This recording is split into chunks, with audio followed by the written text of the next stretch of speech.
Hey, hi, hello there. Welcome to an episode of An Anthropologist Looks at Amberlynn through a dark anthropology lens. Whoo. I don't think that's as creepy as the other ones were, but I'm trying to be very delicate with my mic. It seems to be cutting in and out. I think I need to get a new cord for it. However, all of that fun crap being said, I want to, well, since Amber hasn't put out a video, I'm surprised.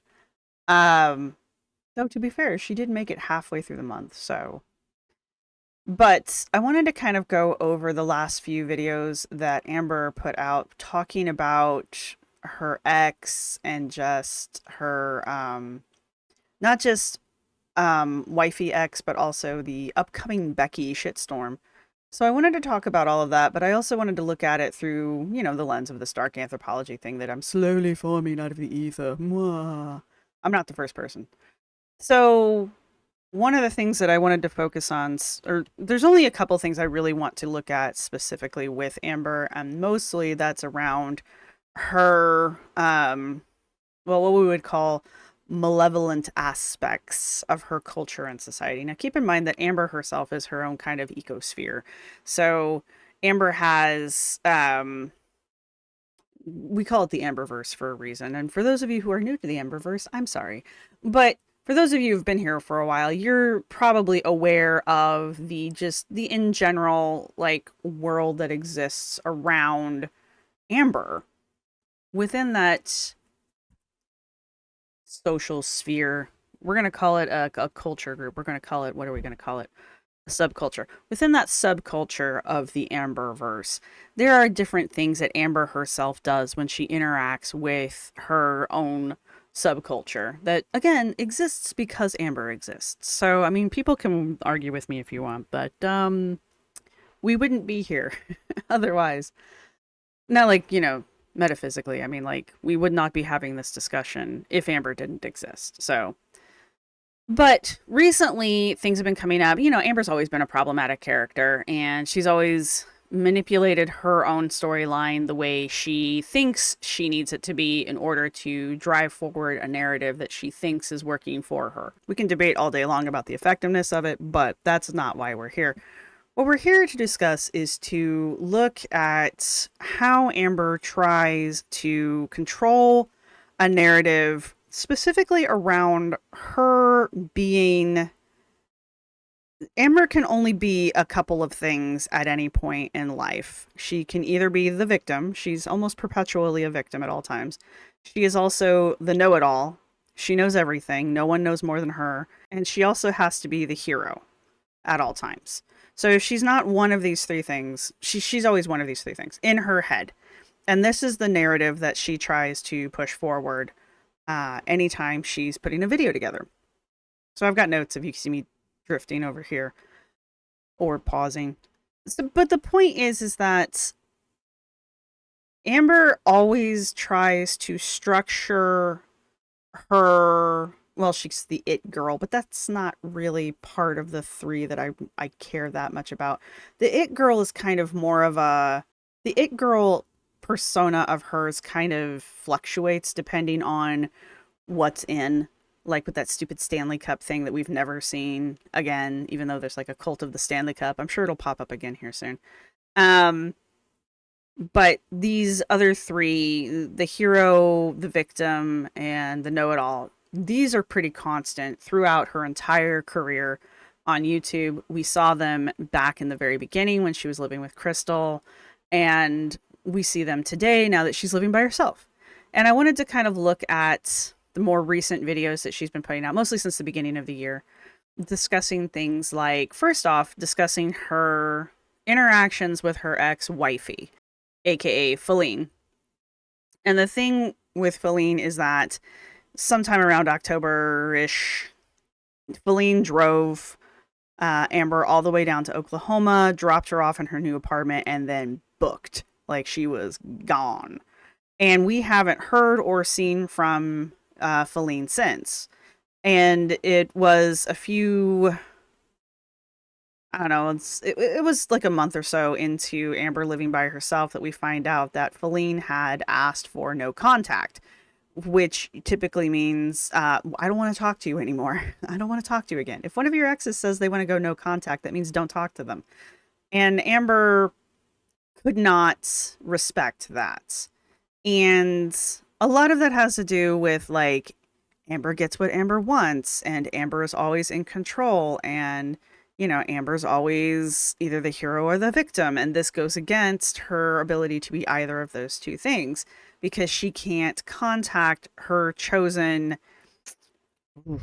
What's a good word for that? Focus at the time to kind of reinforce in her own world, in her own head, that she is one of these dynamics. So what ended up happening is Amber would continue to contact Feline. Now, she tells us about this. These are things that Amber has admitted in her own videos. So everything kind of has to be looked at through a lens of manipulation because she's attempting to create and nurture a story that she wants her audience to believe. Amber wants to be believed, regardless of if she's telling the truth or not. And to do that, she tries to weave elements of stories together in order to make it look like she is the one in the right at all times. And even when she does things like, my ex asked me not to contact them, so I'm going to honor that, as if it were her idea, She tries to take things that are outside of her control and spin them in a way that puts them in her control. Like, it's outside of her control that Feline doesn't want to talk to her anymore. There's nothing Amber can do to change Feline's mind because this was a decision that Feline made without her. And Amber knows that, but Amber can't not be in control. And so Amber does subtle little things with the words that she uses that makes it sound like, if it's not necessarily her idea, that she is willingly participating in it, as in I'm going to honor, or I'm going to respect wifey and not contact her. Yes, the onus of non-contact is on Amber, but the fact that she brings it up and talks about it as if it's something that she is the one in control of, as if there's an option for her to contact wifey and she's just choosing not to. There is no option. Wifey doesn't want to talk to her, and as we see later on in videos more recently in the last week or so, Amber broke non-contact multiple times with Feline since the first of the year and has not received a reply back at any point from Feline, which bothers Amber on a level that many of us are not surprised with. Realizing, I think, when Amber realized that she can't manipulate wifey into contacting her, because keep in mind, a lot of her videos in the past, well, since the first of the year, we're just focusing on the first of the year, Amber talks directly to her audience. And I've always talked about Amber's parasocial relationship with her audience, not the opposite, not the other way around. I'm sure she's got a couple fans that feel like the two of them are BFFs, but for the most part, Amber views her audience as a giant amorphous blob. Like, we are all the audience, and all of us are the audience. And Amber sees us as her best friend. She sees us as her advisors. She sees us as her doctors. She sees us as her therapist. And it's not you, the individual, who watches her videos. It's all of us. It is the collective that is her audience. Amber sees that giant collective as a single entity, and she communicates with that entity through the camera. However, her communication style has changed significantly since she started living by herself, specifically since wifey has publicly, through Amber's videos, said no contact. And so now Amber can't directly talk to wifey, and so Amber has been communicating indirectly through her videos to Feline specifically.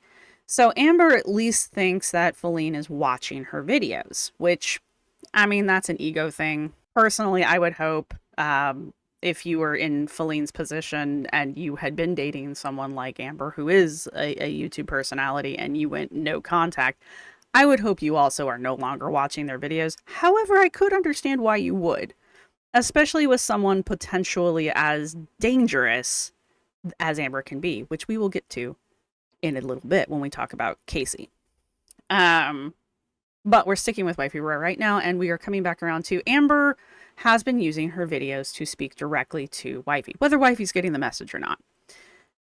And I say this because of the way that Amber speaks to the camera is different now than it has been in the past when she's with when she's with her current girlfriend at the time. She has used the camera in the past. She has used her audience in the past. Well, no, it's the camera in the past to directly address her exes, even while she's with someone else. But usually it's in a way to threaten, gaslight, or manipulate the ex. The best examples we have of this right now are with between her and Becky, which we will also get to hopefully at some point, where Amber has said things, alluded to things directly, like bam, bam, bam, said things to the camera, which have no relevance to the audience. So we know she's not talking to us, but she is directly addressing whichever ex she's going after at the time. We've seen her do this with, damn it, I can't remember that woman's name. Destiny. There's a mental block. This is how much I don't like Destiny. Jesus Louises.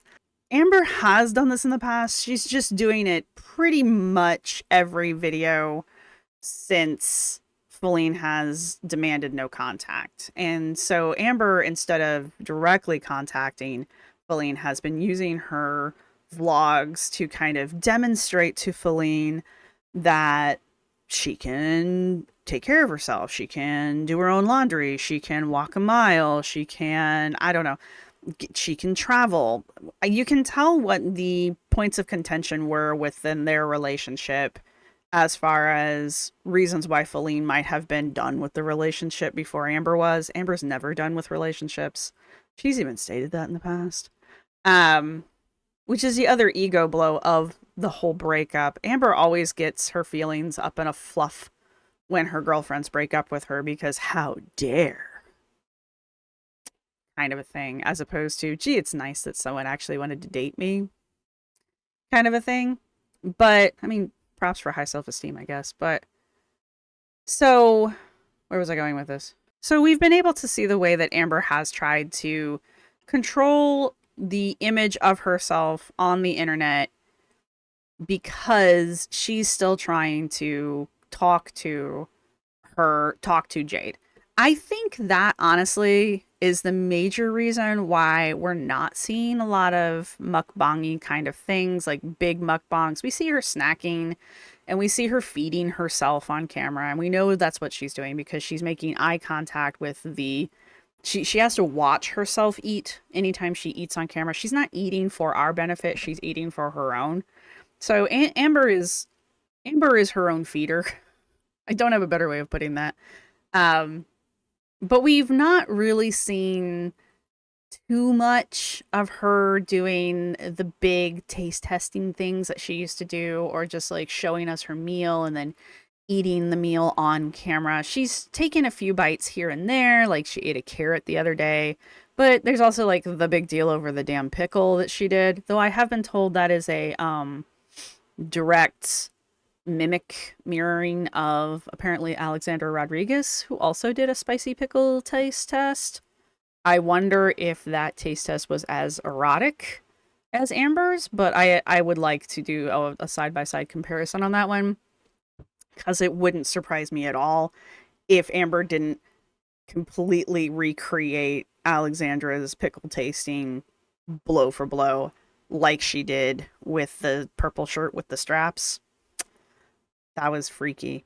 Anyway, but I think that's why we've not been seeing a lot of like the mukbanging and that kind of stuff. I think it's also one of the reasons why we've been seeing a lot more emotional Amber, like more fake crying and more talking about her feelings and how she's still heartbroken and yada yada and can't get over things. And the other thing she's been doing recently has been the whole I hurt my ex, I'm taking responsibility for hurting my ex, but yet she still also does it. Remember, this is the whole like hero victim thing.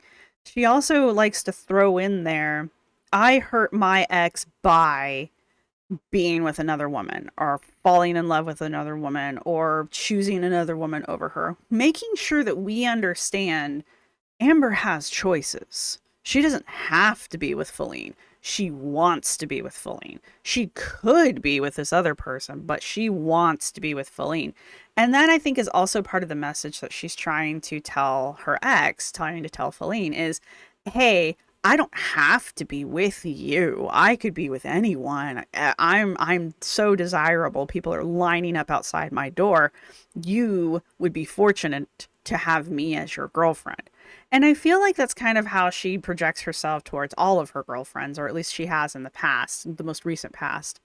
Um, Whether or not that's worked out for her, again, we can debate. But in Amber's head, this is how these, in my opinion, in Amber's head, this is how these things are working.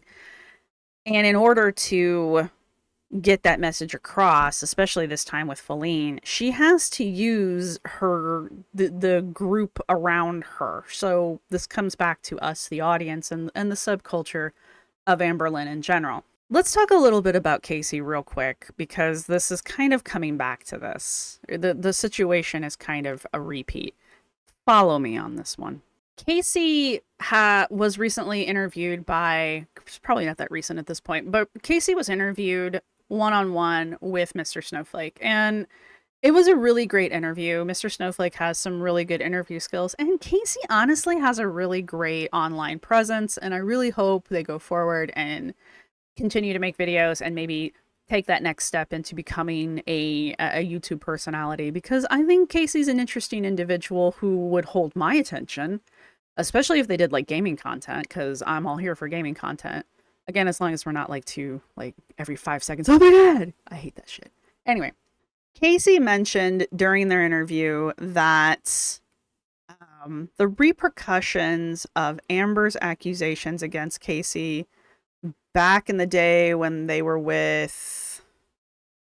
they with Destiny? She was either with Destiny or Becky.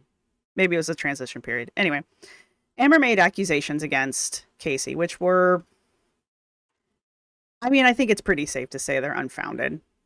Obviously, if you took this entire thing to court and tried to put this all up in a court of law, it would go absolutely nowhere, because these kinds of cases are very hard to prove on the first side when people are actually victims. And then you have Amber, who likes to make shit up. Let me put it that way.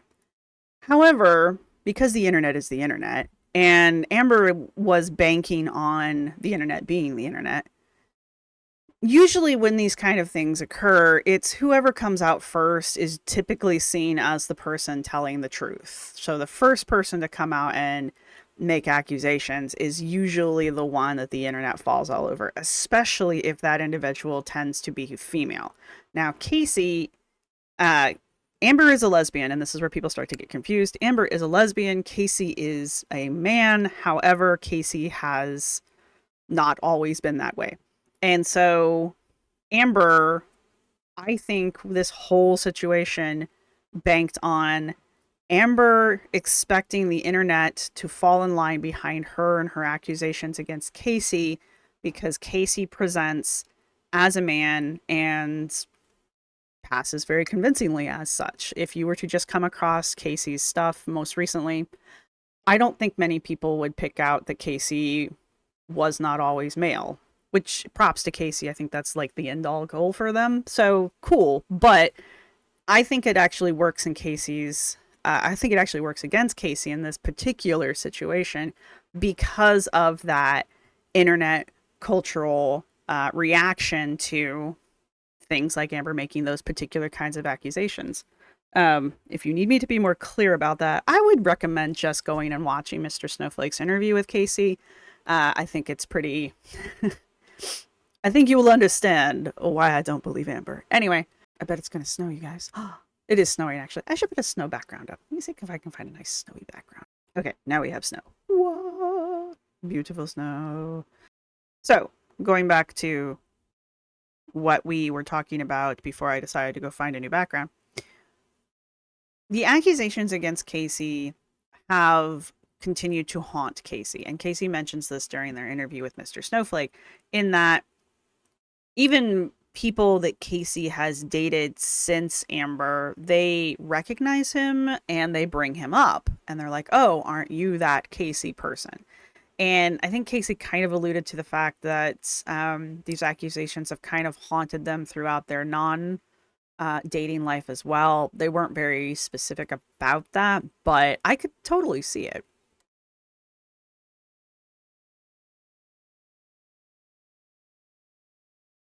And Casey also brings up the fact that these accusations have had a repercussion on Casey's life that Amber herself has not dealt with. Like, the accusations against Casey are more damning than the possibility that Amber has made false accusations against Casey has been. You know, like I said, Casey's love life has been affected. Casey alludes to the fact that their, career or public life has been affected. Their ability to be online and using social media, that has been affected. So multiple aspects of Casey's life have been affected due to Amber's accusations. And very little of Amber's life has really been affected by the general perception that these are false accusations against Casey. So we see an uneven set of an uneven set of repercussions against the two parties involved. And like I said, some of that I don't know if there's anyone out there that actually does believe Amber, but the point is there are apparently people out there who don't believe Casey, I guess, is kind of where that is. So somewhere out there, there's probably an Am baby who's like, RMG, it's real. And, in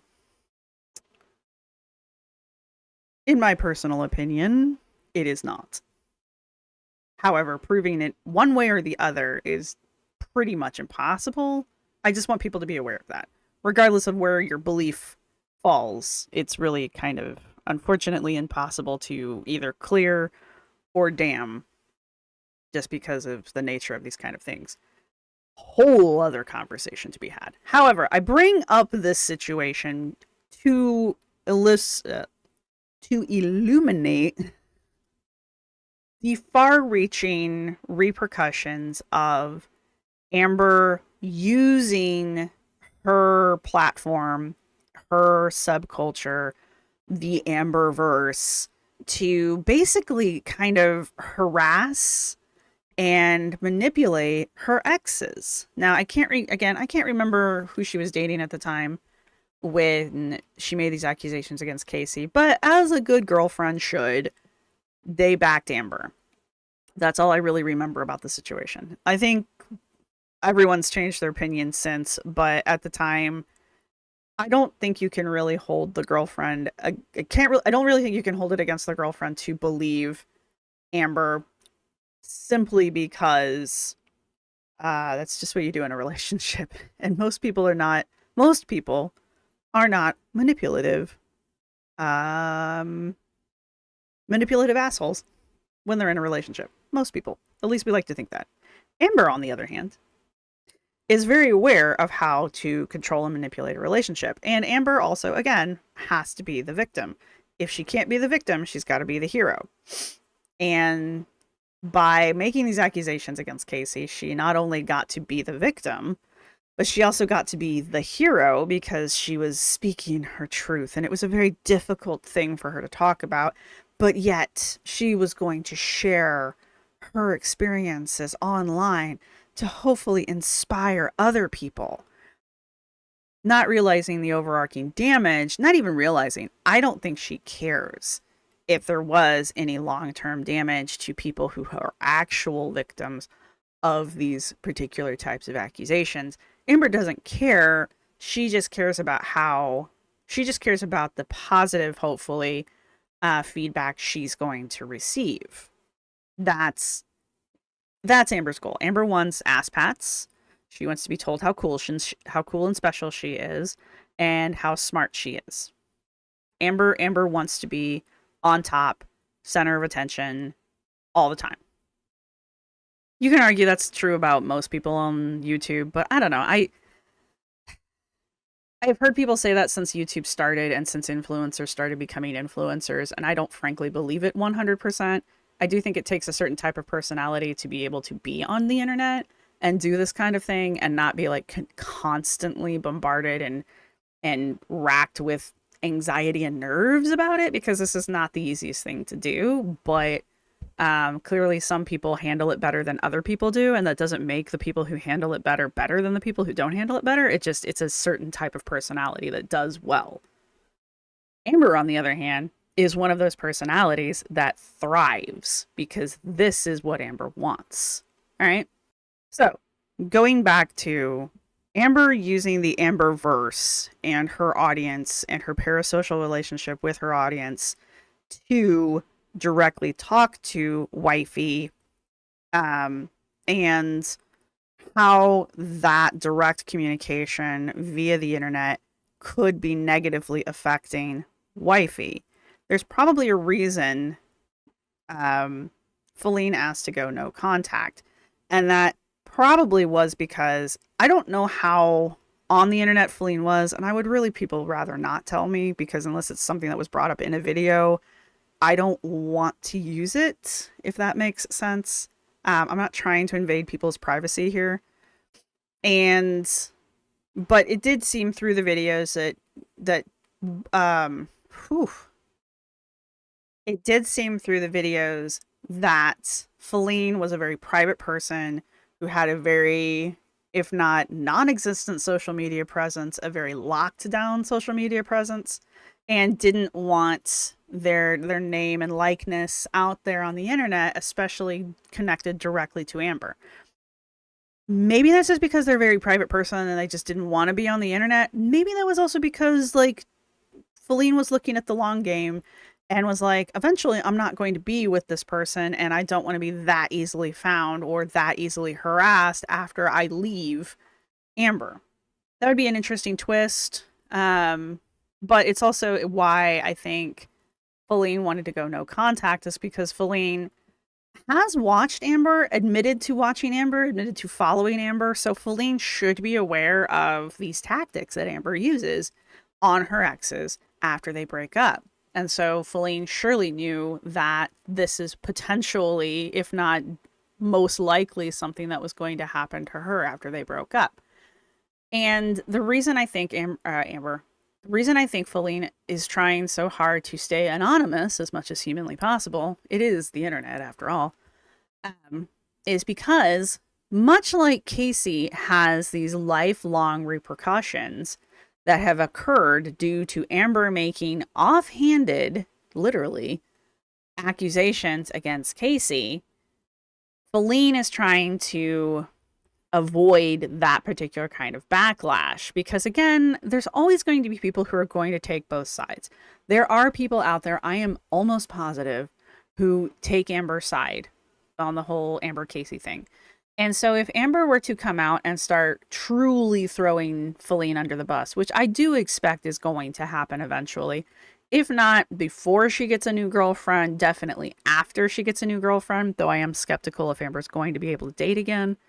The thing is that Amber just has to make accusations. Amber never has to prove anything. It's the internet. Amber knows that if she gets out there first, and if she says things first, the nature of the internet is that she will be perceived as the one who is honest. You can argue with me all you want, but that's typically how these things work. Now, obviously, within the Amberverse, I really honestly don't know anyone in the Amberverse who takes Amber's side on the whole Casey thing. However, if Amber were to come out, and the things I expect Amber to go after Feline for, these are just me speculating. I have no proof that this is actually going to happen. But I do expect at some point for Amber to come after Feline as being an alcoholic, because she's set that storyline up after the breakup occurred. Like, she made these veiled accusations of alcoholism against Feline several times after Feline broke up with her. The other thing is, I expect her to make accusations of Feline trying to control her in like an isolating kind of way. I just expect that to come up because she doesn't really have much else to go for. The other thing that I would not be terribly surprised to hear is there's been a couple moments where Amber has mentioned that she and Feline hooked up again after they broke up. She also made mention of how Feline was always wanting to hug her or kiss her after they had broken up. I wouldn't be terribly surprised if Amber didn't try to pull inappropriate accusations against Feline as well, kind of like she did with Casey, because she knows it will work because it has, and she's already kind of seeded that storyline. I try to point these things out as they pop up just because it's important to note them, because down the line when these things do, if they do, pop up, it's important to be able to go back and see where it started, because that's going to be the closest thing to having evidence that we can really have on the internet like this in these sorts of situations. Again, her relationship with Feline was very veiled, and we only really ever saw one half of it because Feline refused to be on camera, and for whatever reason, Amber decided with this girlfriend to honor that as much as possible. We did see the hands, we did hear a voice every once in a while. There were occasional full body shots where the face was completely obscured. So that could happen. That did happen, but it wasn't. None of those pictures were ever done like on the sly. Otherwise, they wouldn't have turned out the way they did. So there's two really good examples of Amber using her audience, the Amberverse, or trying to use us as a way of manipulating and controlling her exes through the camera. And another really great example of this is, as I mentioned earlier, the upcoming shitstorm that will be Beck's interview with Mr. Snowflake. Again, if Beck is the one that reached out to Mr. Snowflake and asked for this particular interview, I am 100% here for it. And it does sound like that Beck is open to it, like very open to the idea. The last I heard through the grapevine about this thing, so take that how you want, Mr. Snowflake was waiting for Beck to contact him personally. Like, he didn't apparently want to be the one to reach out to Beck. I'm sure there's reasons for that. Most of it being he doesn't want to be perceived as like hunting people down kind of a situation. And I don't blame him, because if I found out that this interview came about because he had hounded Beck into having an interview, I would lose a great deal of respect for him. So just throwing that one out there. That does not appear to be what is happening. So don't take that as me saying that's what's going on. But it does sound like this is in the works. And it does sound like Mr. Snowflake is planning on... if I were Mr. Snowflake, let me put it this way. If I were Mr. Snowflake and I know I had secured an interview with Beck, and I was still working on my series, which is Victims of an Empath, and he had made mention during the interview with Casey that he had an episode on Crystal coming up, I would wait, because he's still got to get through Crystal and then Destiny, for the love of Christ. Anyway, Destiny's already done her own little tell-all, so we don't really need an interview with Destiny on that one. Destiny's pretty much said their piece, and she's been pretty open about the fact that she said her piece about everything. Fine, perfectly fine. But I would sit on it. I would sit on it until it's in context, because otherwise it's going to ruin like the fluidness and the like timeline that he's working on. However, if you scored that interview and you knew that was coming up, and people have been waiting for Beck to tell their side of the story, you got like a freaking gold episode waiting, platinum episode waiting to come out there. So on the one hand, good business on the reverse. Just good being a person in general, kind of a situation. Anyway, with that impending doom hanging over her head, that sword of Damocles, Amber has gone on the defensive, the proactive defensive. There's an actual word for that. I don't know what it is. I knew it at one point, but now that I want to use it, I don't know. Anyway, Amber has already started. Amber has always gone after Beck. I think harder than any of her other exes because Beck was the one that tried to be the most amicable about the breakup. Um, and I think that's just a testament to Beck's nature.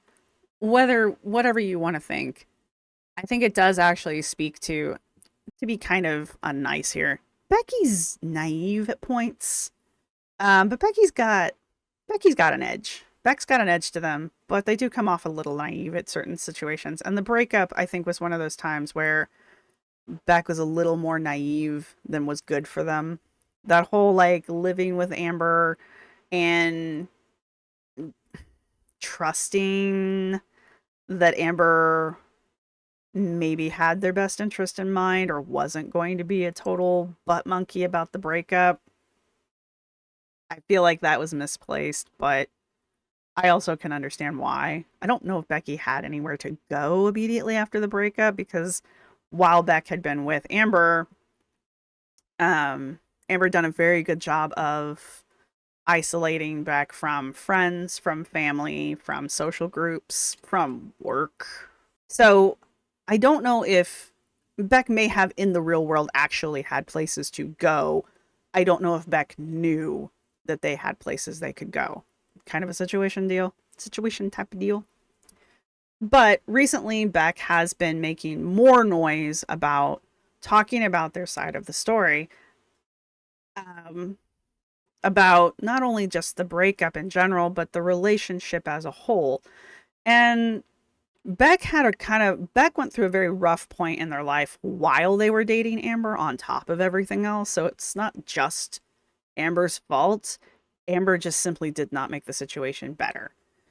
And if anything, actively made it worse. So Beck wants to talk about Beck does not necessarily seem to want to spill tea. More, they just want to talk about their side of what was going on at the time and to explain why things were the way they were during that relationship. Because it was a very long relationship. I think it was like 4, if not 6 years, something like that, give or take. I think Beck was the longest relationship. I think Beck was even longer than Crystal. So I don't know how long Casey and her lasted. It doesn't matter at this point. So Amber's gone on the defensive and has, as I've mentioned in a few videos in the past, Amber, if she doesn't want to address something, she just doesn't. It just doesn't exist. Amber just doesn't talk about it. Hand wave. Never happened. This is something that she has started to, again, plant little seeds about. Things like, I think, was it the most recent video or the second most recent video where she's talked about if Becky wants to do an interview and get on and trash talk her exes for money, that's not something Amber would ever do. But Becky's allowed to do her own thing. Well, it was very nice of you to allow Becky to do what she wants to do with her own life. Thanks. But at the same time, Amber's setting that up. I am the virtuous one. I would never trash talk my exes. I would never especially do it for money. Becky's the one who's going to do that. Becky's the one who is going to come on here and just make up a story just to get clicks.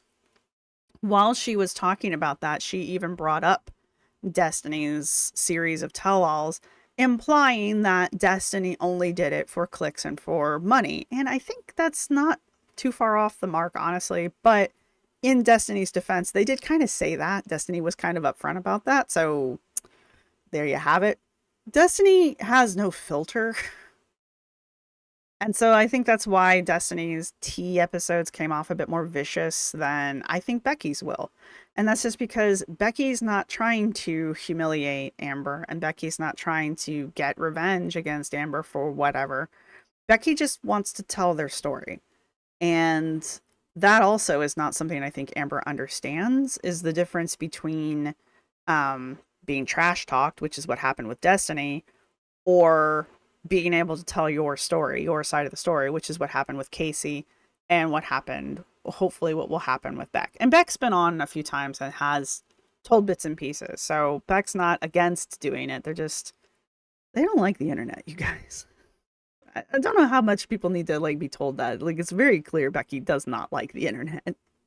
Again, can't blame them. But going back to talking about long-term repercussions of Amber using the Amberverse and the internet as a weapon against her exes, Becky has even mentioned how them and their friends have felt like they can't go on the internet because they're going to get nasty messages from people, or just messages in general from people, because there are people out there who do support Amber and do support Amber's story through the Becky relationship.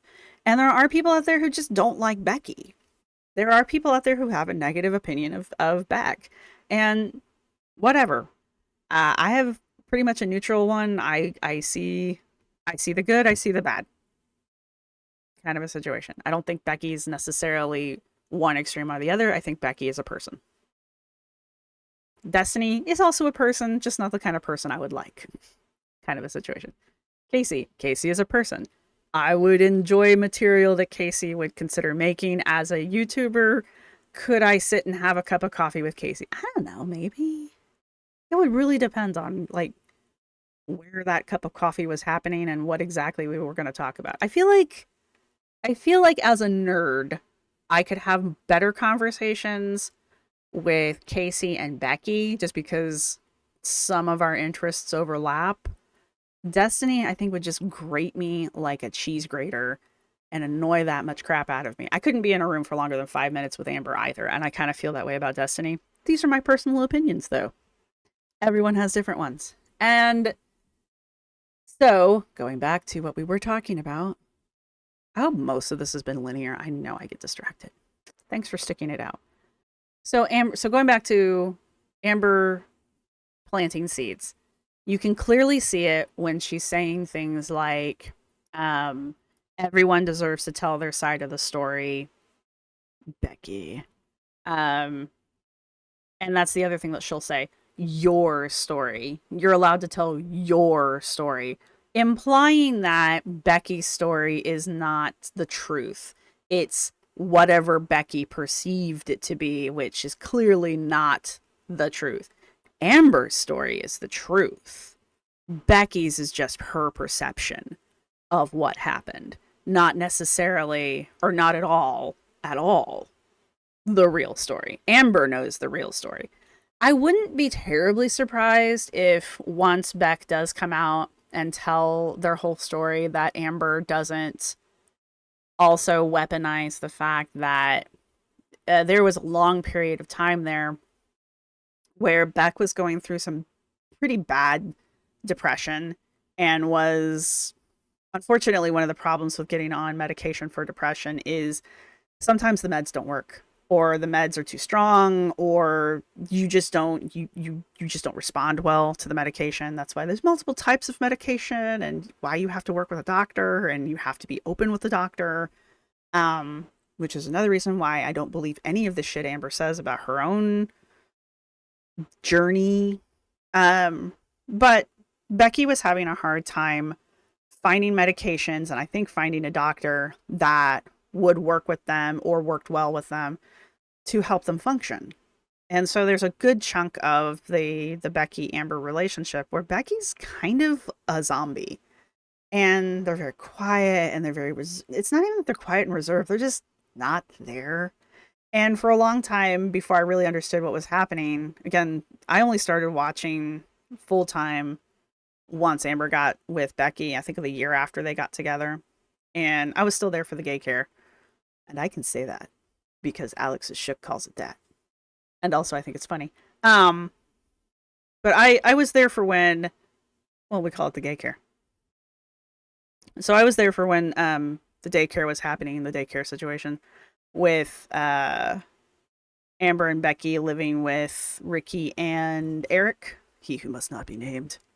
And that there was a good chunk of that where Becky was just out of it. And I wouldn't be terribly surprised if, Amber's already said Becky's allowed to tell her side of the story or the story as she sees it. I would not be floored if Amber doesn't come back and be like, well, Becky doesn't know or remember the whole story because, Becky was medicated at the time, or Becky's meds were working at the time, or, bringing that up and weaponizing it against Becky, which will work only in that we were all able to see that Becky wasn't there. Becky mentally wasn't there. And Beck has even mentioned during a couple of their lives that there's chunks of time that they don't recall, which is very common in these sorts of situations. They're very common with trauma as well, which, if you want to try to convince me Beck didn't go through trauma, you're going to have a real hard argument there. So it would not terribly surprise me if Amber tries to weaponize that against Beck when Beck does come out and do a long form tell-all. I haven't seen her start to plant the seeds for that, but I think as an audience we should be aware that that could happen because it's important. Again, remember, the way the internet tends to work, or at least in my experience and in the studies that I've read, whoever gets out there first is typically perceived as being the correct one. And whoever gets out there second has to spend twice as much time correcting the record than the person who said the first thing. Casey's being a perfect example of this. Casey's had to work twice as hard to repair their reputation than Amber had to work to ruin it. Regardless of how we feel about it today, that's today. And Casey still says that they feel the repercussions of that. Wifey, I think, will be kind of in the same situation, even though for the most part, Wifey tried to keep themselves anonymous. It's the internet. They're not. And there's no way that they're not feeling some kind of repercussion over this breakup. And it's going to continue to happen. And once Amber comes out and starts trying to trash talk Wifey, which will happen, Wifey's either going to have to attempt to ignore it, which is not impossible, or they're going to have to try and come in and correct the record. And again, correcting the record is going to take twice as long and twice as much effort as Amber just trashing it. And Amber knows this. And it's the same thing with Becky. Amber has trashed Becky for so long at this point, it's going to take twice as much effort for Becky to correct it, regardless of if the majority of the Amberverse is on Becky's side, which I do think is true. Becky has been very quiet, has been very reserved, has been very upfront about the fact that they don't want to do like a tea episode or anything like that. So now that they are coming forward and agreeing to it, I think the best course of action for them is to put it up with someone like Mr. Snowflake, because Becky can piggyback on Mr. Snowflake's authority in this situation, which, I mean, I know we don't like the way this sounds, but this is the reality. Mr. Snowflake has quite a bit of clout and authority on the topic of Amber and the Amberverse because of the work he's put in with the Shaped by the Algorithm series and now the Victims of an Empath series that he's been doing. And it's not misearned. He's worked hard for that reputation of being an authority on Amber, which is fine. But if Becky just came out and made a video, yes, a lot of people would watch it. And yes, it would like ricochet across the Amberverse. Yes. However, putting that interview in Mr. Snowflake's hands, especially given the attention he puts into his videos and the skill with which he edits his videos, that impact is going to be twice as good as it could have been, twice as big as it could have been. And Mr. Snowflake's audience is easily 3 times what Amber's probably is at this point. His reach is, at least. So Becky's story is going to make it out to people who haven't heard Amber's side of it yet, which benefits Becky in the long run. I don't know if Amber is aware of that. I don't know if Amber's aware of the damage that Mr. Snowflake interviewing Becky could potentially do to her BS stories that she's going to come up with. But Amber, again, tends to ignore things that she doesn't understand or doesn't see value in, and she doesn't see value in this right now. All she knows is that Becky's eventually going to come out and start bad-mouthing her, in Amber's opinion. And to get out ahead of that, Amber has already started to sow these seeds about Becky's just in it for the money. Becky's just making stuff up. Becky doesn't remember the correct story. This is all in Becky's head. And she's also started pulling that whole, like, people I was close to have started to hurt me kind of a situation, implying that these falsehoods are so significant that Amber is starting to feel bad about it, basically. Again, she is the victim. She's also the hero kind of a situation. And she gets to be the know-it-all. So this fills all three of those positions, all three of those categories for her. So I've talked about the last three X's. I've talked about the last three X's. I've talked about how Amber basically weaponizes the Amberverse and her platform as a way of trying to manipulate and control and gaslight her exes. And I've also mentioned how that same Amberverse, that same internet, can be used to counter Amber's stories. Again, unfortunately, these things are all hearsay. I know people hate hearing that, and I know we all want to, like, throw our weight behind one person over the other, but none of this will hold up in a court of law. Absolutely none of it. The only person that may even have a chance would be Casey, if Casey could somehow prove defamation. And to prove defamation, you have to prove that it's, like, affected your ability to, like, live life. I think Casey is the only person that would even come close to having the ability to do that, and I'm not even sure how well that would work, so let's not go there. But we're not talking about a court of law. We're talking about the court of the internet. And as I've stated before, the person who gets out first is typically the one who's viewed as being the person who is correct. So Amber knows that much. What she doesn't understand is, given enough evidence, the majority of the internet will come around, which is what's happened with the whole Casey incident. The majority of the Amberverse does not believe Amber when it comes to this. I would say less than probably a percentage point of the Amberverse believes Amber. Most people fall behind Casey, believing Casey's side of the story. However, it has taken how long for Casey to have what could be perceived as justice at this point? I mean, Mr. Snowflake's interview with Casey came out second week of January or something like that. January 2024. These accusations were made back in, like, 2017 or something like that? 2016 maybe?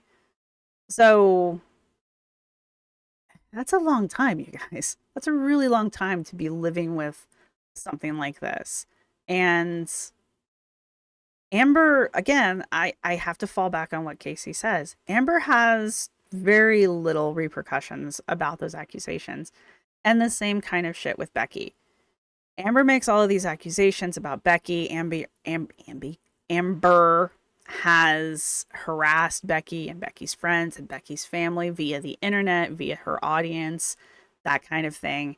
And these are repercussions that Becky and her family and her friends all still feel. Amber didn't even slow her down. Part of that is who Amber is. Amber just, again, if it doesn't fit in Amber's narrative, it just doesn't exist. Becky and her friends obviously do feel that it does exist for them. It is reality for them. For Amber, it's just a blip in the background. So part of Amber having no repercussions is that you just can't hold Amber accountable because she just refuses to be, which, kind of admirable, but kind of in a really weird way. However, it does kind of make her feel like, I mean, I can see how that could make her feel like she's kind of bulletproof. We've seen that with Foodie Beauty. Foodie really does feel like they're basically unstoppable. And to be fair, the past has kind of proven that that's true. Same thing with Amber. Amber goes forward as if nothing happened, no repercussions, nothing negative really comes of this other than like a bad reputation, but Amber doesn't care. And so if past is prologue, even after Becky comes out, even after this interview comes out, I don't honestly see long-term effects for Amber, honestly. Like maybe she'll take a subscriber hit there for a little while, but she always bounces back. Always bounces back. And sometimes she bounces back with more subscribers than what she lost. So, I mean, that's what happened around Shrimpgate time. I know a lot of people like unsubscribed, but her number is recovered within 2 weeks or something like that. I kept an eye on it. So anyway, let me wrap this up. I hope you guys have enjoyed this video. I just kind of wanted to do a deeper dive into Amber's use of subculture, the Amberverse, the internet, and all of that. Amber's use of that as a manipulation, gaslighting, and control weapon, technique, tactic when it comes to her exes. And I think I've I think I have given 3 fairly good examples. I think from the past examples, we can kind of predict what's going to happen going forward, using the way things have affected Casey and Becky in the past after breakup. We can understand why Wifey's doing what Wifey's doing. We can also kind of predict when Becky does do an interview, hopefully with Mr. Snowflake, we can kind of predict what the repercussions of that are going to look like. Maybe it'll be a little bit different just because, again, of the clout that Mr. Snowflake has on the internet to put behind Becky. Because I think him doing the interview with Casey was probably one of the best moves Casey could have done for their own case. Not because Casey's not necessarily, not because Casey isn't the victim here, but because the reach that Mr. Snowflake has outstrips Casey's reach altogether. So Mr. Snowflake's going to be a very important part of the upcoming story here, is basically what I'm saying. So there's that. Also, I would very much like to do an interview with Mr. Snowflake. Not him interviewing me interviewing him. I want to talk with Mr. Snowflake on a one-to-one level. I know he's already done an interview. I want to do better.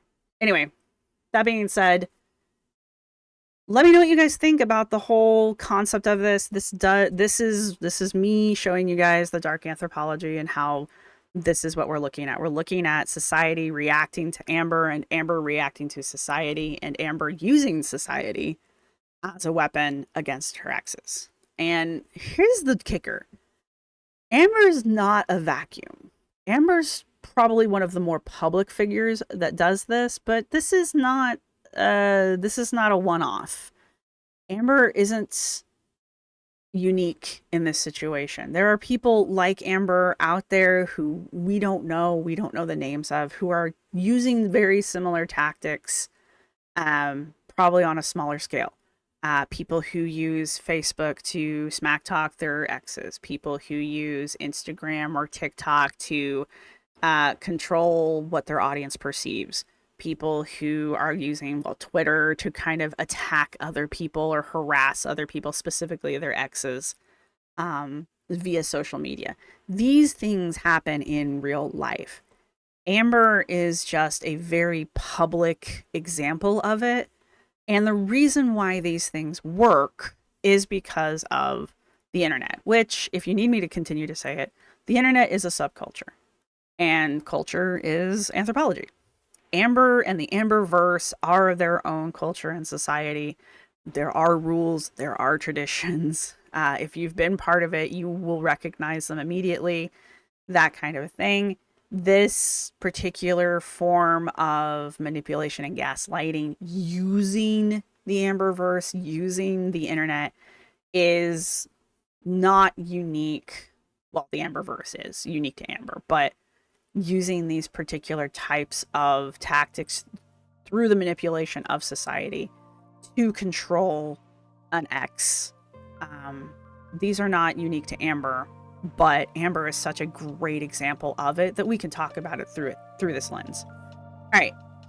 Go ahead and leave me comments down in the comment section if you want. I do want to say, please don't trauma dump. The internet is not a safe space. My comment section is not a safe space. Don't do it for your own safety and for the safety of other people who participate in the comment section. And that's all I'm going to say about that. But feel free to tell me what you guys think.